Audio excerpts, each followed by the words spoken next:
Hirao, salut à tous. Aujourd'hui, c'est ski. Je vais aller dans une station de ski. Je vais aller peut-être au Bras, Morzine, je ne sais pas encore. Donc, je vous emmène avec moi prendre un petit bain de neige. Le temps est pas super en plus. Hein. Bon, arrivé au Bras, le temps est vraiment pas super. Beaucoup de nuages. Très nuageux. Et ça tombe un peu, donc franchement, ça va pas être les super conditions pour faire du ski. Donc, écoutez, je pense qu'on va retourner à la maison. Et puis, on va faire une vidéo au chaud, avec un beau choc à pic. Et puis, voilà. Allez, on se dit à plus. Ça sera pour une prochaine. Bon, eh bien, nous voilà revenus à la maison. Comme vous avez pu le voir, le temps était vraiment mauvais et faire du ski de ce temps-là, c'est pas du plaisir. Donc, ça doit rester du plaisir comme dans la plupart des choses. Il faut que ça soit du plaisir, sinon on fait les choses à contre-cœur. Et puis, en plus en ski, c'est le risque d'accident. Et puis, avec la visibilité, c'était vraiment pas top. Donc, du coup, j'ai préféré rentrer. Donc, aujourd'hui, eh bien, petit cours tout simple. Mais sur quelque chose qui est intéressant, c'est le coup de poing. Donc on voit ça ensemble, comment donner un coup de poing. Ça paraît tout simple, mais combien de personnes qui donnent un coup, combien d'entre elles se sont fait mal, se sont même cassées des fois des phalanges, au niveau des articulations, se faire des complications. Pourquoi? Parce qu'on ne sait pas frapper, on ne sait pas donner de coup de poing et personne ne va vous blâmer parce que on n'a pas souvent l'habitude de donner des coups sur du dur.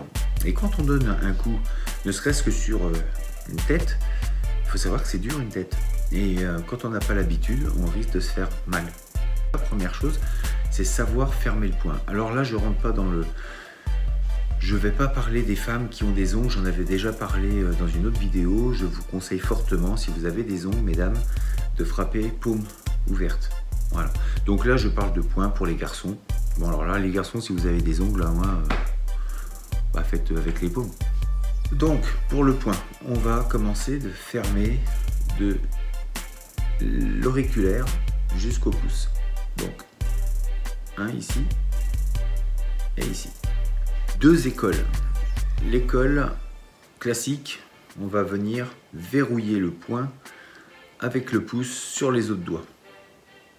Comme ceci. Deuxième école, on maintient et on vient mettre le pouce sur le dessus, ici. Donc quoi qu'il en soit, pensez à bien fermer. Voilà, et il faut que ce soit solide, de bien verrouiller, surtout au moment de l'impact. Au moment où vous allez venir frapper, il faut vraiment serrer fort. Voilà, il faut que ça fasse comme un marteau, une boule bien rigide, bien solide. Parce que si vous laissez du vide, comme ceci, et que c'est pas serré, forcément, les doigts vont vraiment prendre le coup. Et au niveau de l'absorption, ce sera pas super. Donc, je répète, du petit doigt vers le pouce, on serre, et un ici ou ici. Après, c'est selon votre choix. Dans mon école, personnellement, on le met ici. Voilà. Parce qu'il y a des formes où on vient frapper avec cette partie-là. Voilà. Donc c'est à vous de voir, mais de toute façon, l'un ou l'autre, c'est correct. Ensuite, il va falloir s'entraîner à frapper tout doucement avec ces deux premières phalanges. Le poing, lui, doit être droit. C'est-à-dire que on ne doit pas avoir ce genre de choses ou comme ça. Droit. Ça, il faut que vous vous habituiez à frapper en étant le plus droit possible. Parce qu'avec l'impact, si vous avez cette forme-là, au niveau de l'impact, il y a de grands risques pour que le poignet vrille d'un côté ou de l'autre, ici par exemple. Voilà, donc ça, il faut vraiment bien penser à verrouiller le poing, verrouiller le poignet, que tout ça soit bien, ne fasse qu'un bloc. Ensuite, on va faire dans le vide, c'est pour s'apprendre. Donc on fait le coup de poing classique.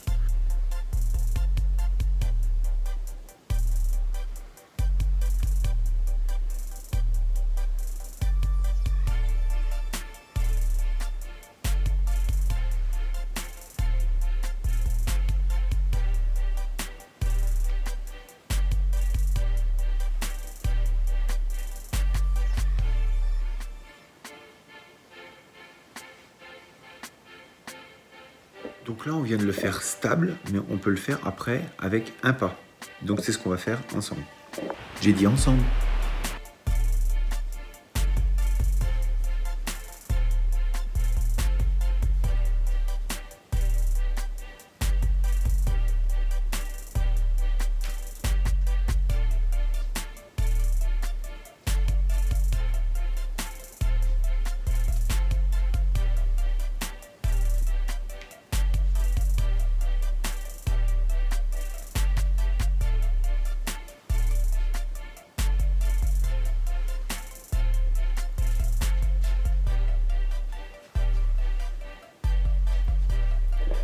Donc un coup, même bras, même jambe, et puis ensuite inverser. Quand vous donnez le coup de poing avec le bras droit, avancez la jambe gauche et alternez droite-gauche.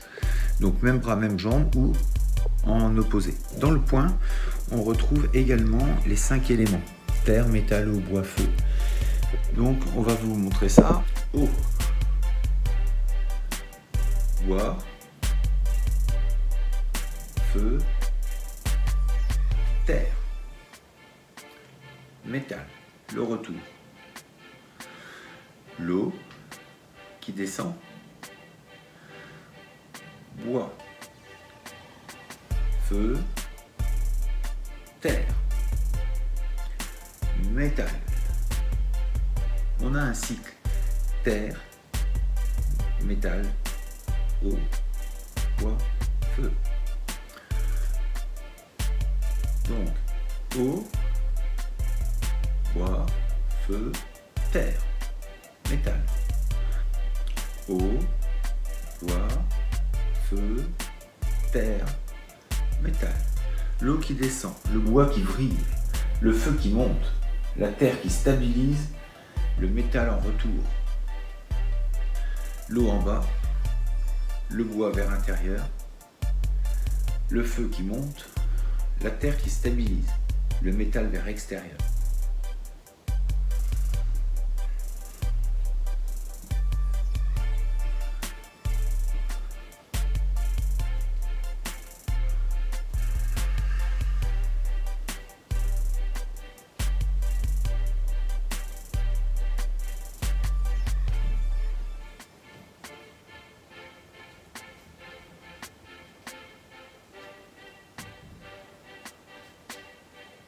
Une fois que vous avez fait ces petits exercices de réglage, essayez d'affiner un petit peu donc au niveau des épaules. Quand vous donnez votre coup de poing, évitez d'avancer en même temps l'épaule au début. Essayez de contrôler simplement votre corps sans avancer l'épaule pour l'instant. Essayez donc de garder les épaules droites.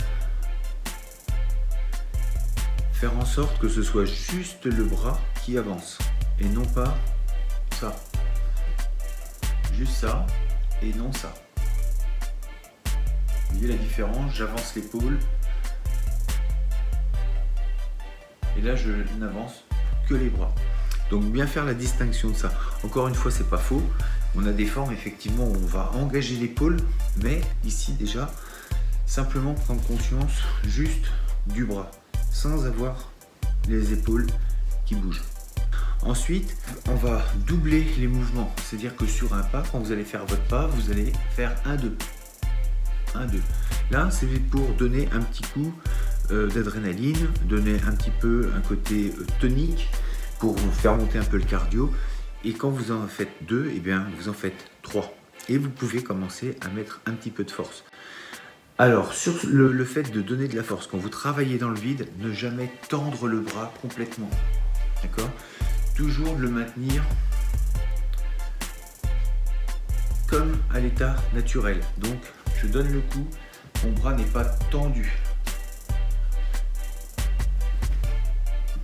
je le garde fléchi. Ne le tendez pas dans le vide. On va se créer des lésions au niveau de l'articulation, c'est pas bon. On peut le tendre uniquement si on frappe sur quelque chose. S'il y a une résistance au bout, alors effectivement là on peut tendre. Mais dans le vide, évitez absolument. Donc vraiment vriller ce point. Vriller et le maintenir. Retenir ce bras. Ne le laissez pas partir claquer dans le vide. Voilà, ça c'est important pour éviter de se blesser.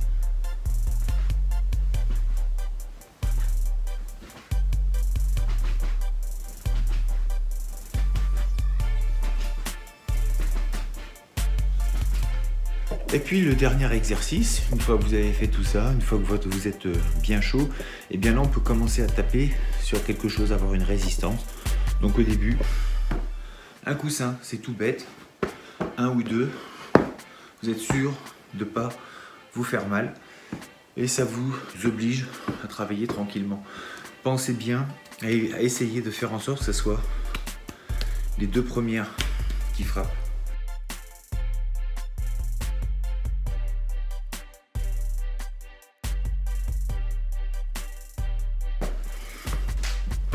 Tout simple. Et puis bien ensuite, prenez des choses de plus en plus dures pour vous obliger à vous habituer au coup. Donc petite vidéo toute simple mais importante parce que trop souvent on donne des coups sans trop savoir comment faire.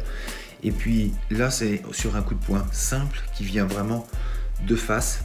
Maintenant il y en a plusieurs, il y a le crochet, il y a l'uppercut, il y a les formes tombantes, il y en a vraiment plusieurs.